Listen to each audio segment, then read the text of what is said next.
Good morning, good afternoon, good evening, wherever you are. And this is the weekly holiday show. I'm your host, Mr. James. See, I told you, had to shave a little bit. I was going to shave. Eventually, I did the production meaning a play of sorts with dancing, only no talking. And the production is over, and I no longer need to look like I'm older with a beard.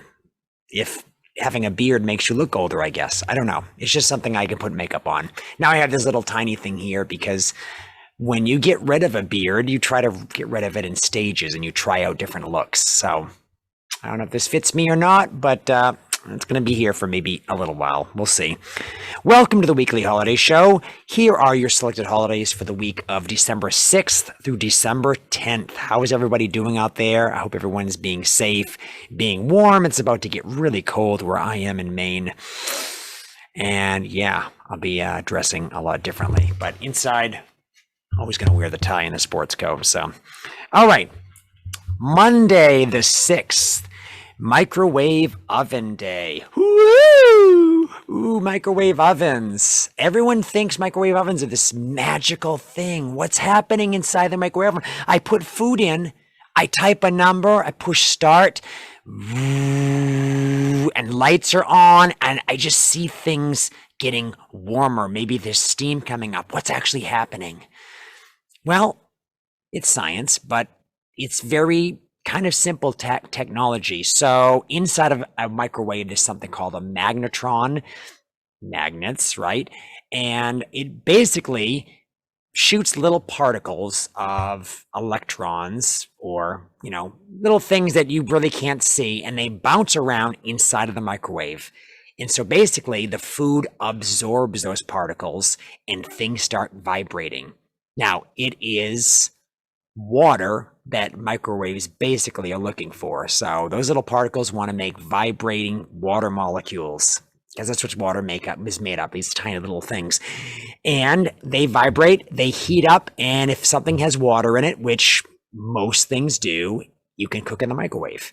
If something is dry and you put it in the microwave, there's still going to be a little bit of water in it. And believe me, it's going to get even drier and it's going to burn. And when you burn something, it's really bad in a microwave. Like burnt popcorn.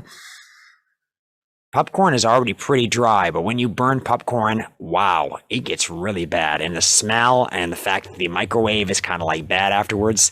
So anyways, that's how microwaves work. It doesn't take a crystal ball to figure that out. You can Google that, but it seems weird. It's just something that's been around for a long time now. So it's not magic. Science. Tuesday, it is Cotton Candy Day. I don't know why. December 7th is Cotton Candy Day because it's almost winter. It's pretty cold out, and there's not a lot of places outside where someone would be like, "Who wants to get your cotton candy?" Because it would be frozen. It'd be really hard to eat cotton candy then. Cotton candy, if you know that, is usually like a giant bin that looks kind of like a washing machine or a dryer, and someone has sugar inside of it, and they can stick something down in, and the sugar collects on, probably using a little bit of static electricity, and it grabs onto a little stick of some sort or whatever. You can put your arm in there, get it covered in sugar, and you pull it out and you eat it. Spun sugar. And there's different flavors, so many different flavors. The two most popular flavors being the bubble gum and the blue raspberry. So basically pink and blue, but some places have a lot more. But I don't know why it's in December. It doesn't seem that it should be here, but maybe they just needed to find a date for it. But if you can find cotton candy this time of year, enjoy that, because there's a lot of other things that'll be coming out this time of the year that people want to enjoy, especially with the holiday season rolling in.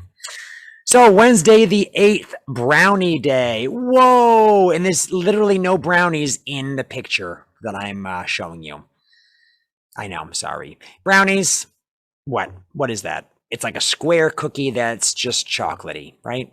You can make blondie brownies as well, which are like basically a chocolate chip cookie. That's it. So brownies have cocoa in them, and they should have vanilla in them. And yeah, you make them. They look like little fudgy squares, and That's what you do. You cut them into little squares. People eat them as snacks. Yeah, there's so many different types of brownies out there. And I know there's a lot of companies that make little brownies you can buy in packages as well. And they might put little decorations on top and everything. And decorating brownies could be fun. But yeah, it's just one of those other little treats this time of year that you can have. If you want to make brownies, I think there's a recipe on every single container of marshmallow. Or is that fudge? I don't know. Fudge and brownies kind of go together, but fudge has got a lot more sugar in it. At least I know that. But if you like brownies, try them out. I believe this day is for the brownies that you eat, not the brownies, which is the Girl Scout troop. But if it's both, celebrate both and make some brownies for a brownie. So Thursday the 9th, it is pastry day. This is me holding a croissant. A croissant is a pastry. It's got a flaky little crust and it's delicious. And pastries have flaky little crusts. They have yeast, they have eggs, and all this stuff in it to help, and flour. And yeah, they rise up and they're a little flaky. I don't eat eggs and I also don't eat gluten, but I could still make pastries because they have pastry flour that I can use and I have egg replacers I can use. So I am definitely going to be celebrating that day, probably with my own creations. So, but people think pastries, they always think cream and all these sweet stuff to go with it. You can have a pastry made with just a croissant. Try it. It's delicious. And you can do that at the same time when you have it, as long as you wash your hands. Friday the 10th, it's Dewey Decimal System Day.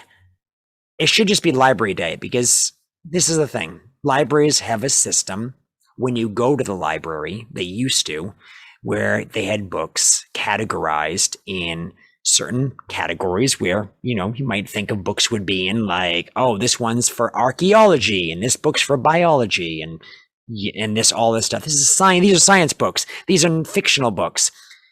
And they had a system someone came up with where they had a certain numbering system and it helped you to find the book you needed. And you used to go to a place called the card catalog and you could look through and it would give you the location of where to find the book. And we call that the Dewey Decimal System. Now, guess what? Nowadays, everything has computers to use. So nowadays we can do a search if we have it. And if you're like me and you don't go to libraries all the time, you can search for the book from the library. They can find it for you. And when you walk to the front of the library, they'll give it to you. They've already done all the work.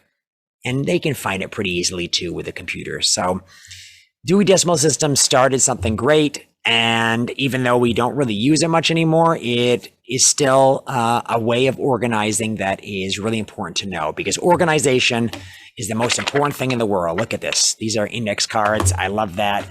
This is me organizing pens and markers. I've got